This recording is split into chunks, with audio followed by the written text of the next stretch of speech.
Hi everyone, welcome back to Online Darts. Here we are, a very special international Zoom. We've got the original himself, Kyle Anderson. Kyle, thanks for joining us. I know it's an emotional time right now. You're not doing many of these. First of all, how are you? Yeah, it's pretty good to be mate. There's nothing to worry about back home here. I'm home. I'm happy. I'm enjoying life right now, and it's just it's second nature right now, Phil. You made a career-defining decision at the weekend to hand back your tour card. First of all, how long had you been thinking about this, and was this the most difficult decision you've ever made in your career?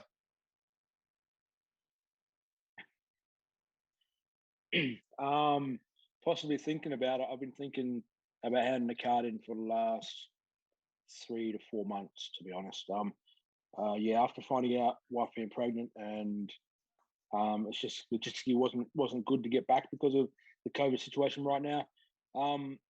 It wasn't really a hard decision in any way, because I was talking about giving the game up 2021 season anyway, if everything was fine. But it just happened that COVID came along, and it was time to hand up. Did the results that you had at the weekend in the DPA have any influence, or was that the final tipping point, or not? The DPA on the weekend was it wasn't the final tipping point. It was more or less the I knew it was going to happen. Me and Mac were speaking for a couple of months about if and when, or what if I'm going to be able to come back. And then when I went to the darts on the weekend, I enjoyed the weekend of social darts in that aspect. And I sat down with the boys and said, look, I'm handing my card in. A lot of boys said to me, you're stupid for doing it, but I told them the reasons, and then they all nodded their head in agreement and said, yeah, it's for the best, probably. Was there any external pressures on you to hand your card in, being over there, or not?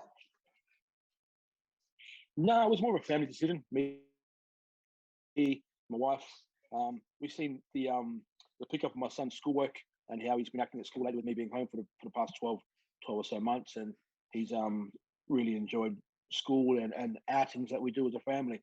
So in my mind, my mum was made up because of how he was reacting in just general life. Back to last year when you did fly home, did you think then that you weren't coming back? No, I was all for coming back.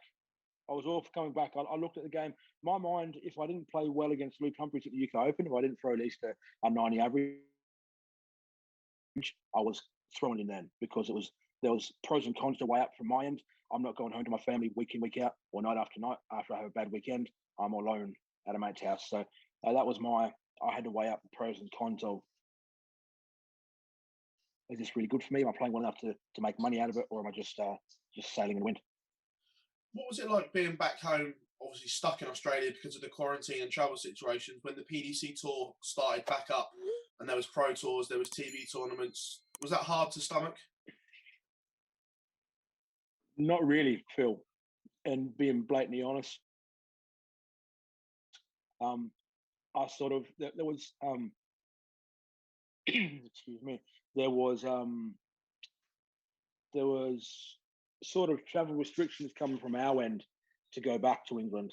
There was an extra added cost because I wasn't going to go back for, let's say, 3 to 6 months for a tournament when you're only playing 4 or 5 days in a row and you've got nothing for no one knows how long. So in my mind, I wasn't going back to playing them things. To be stuck in a house and being restriction for will be happening, and to be home with nothing, it just seems like, in my mind, it was a bad move to do for how I was at the time.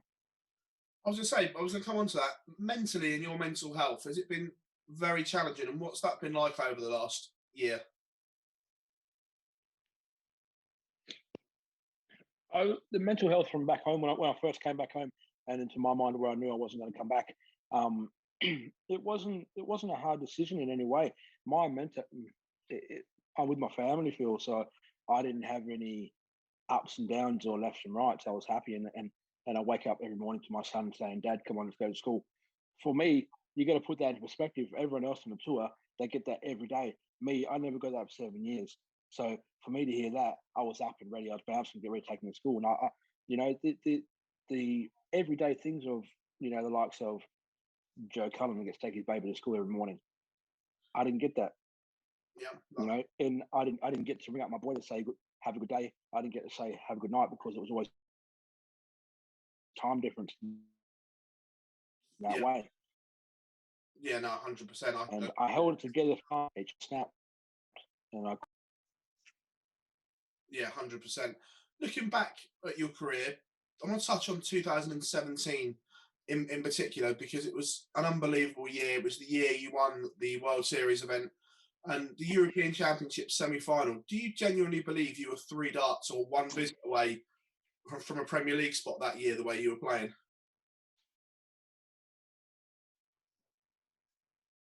if double 10, double 5 went in, Phil, I was in the Premier League, I believe.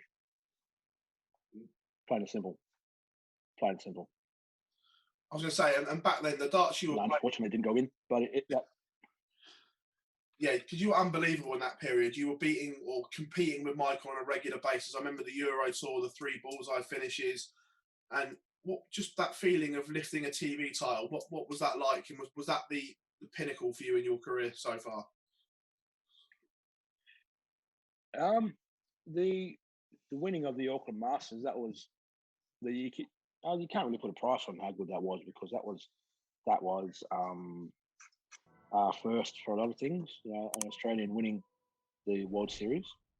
It was my first TV title, as they say, but not quite a major. But it was more or less showed that I could perform against the guys in that format, in a long format.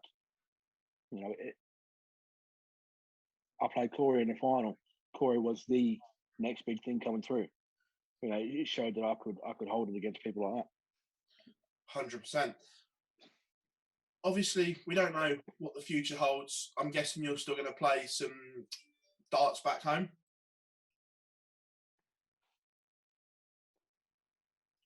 Yeah, I'm still going to play back home. There's no apologise. There's no stopping me there. They're down in Brisbane, so it's 7 hours. Yeah, it's pretty. Still going on. Have you closed the door on coming back one day and trying to get your tour card back, or are you open for that one day?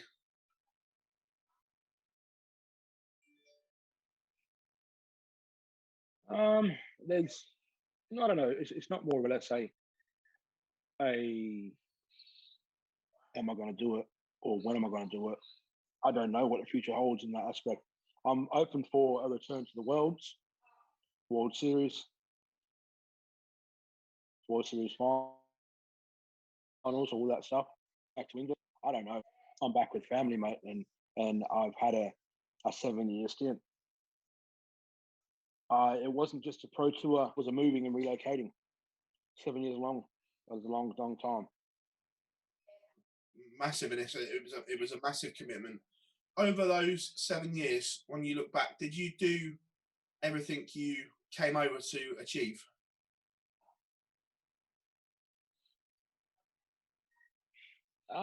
When I came across, I didn't have any goals, any achievements, or anything. My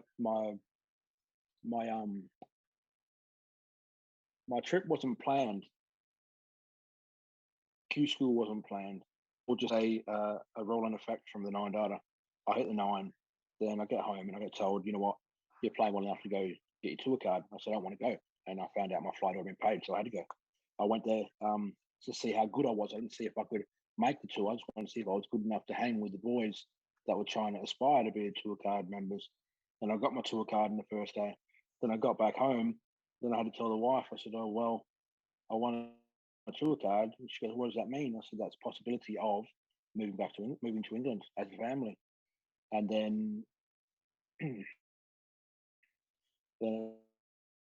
turned out, we're around and all.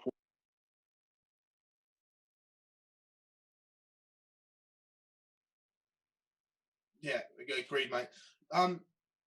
I'm not going to keep you too long, obviously, because I know you've got it's time difference and whatever. But when you look back, what's the one darting memory you can cherish more than anything else from the last 7 years?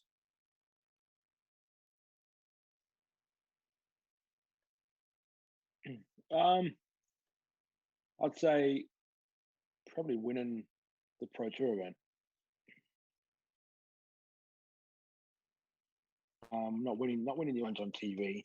I'd say because that's where everyone says, that's where the big boys hang out, and I was unfortunate enough to win one of their events. Kyle, I've known you off the hockey for those 7 years as well, man. I just want to personally thank you for the time that you've always given me, mate.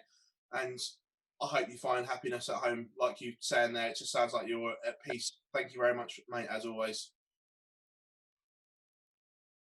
All right, sure. Thank you.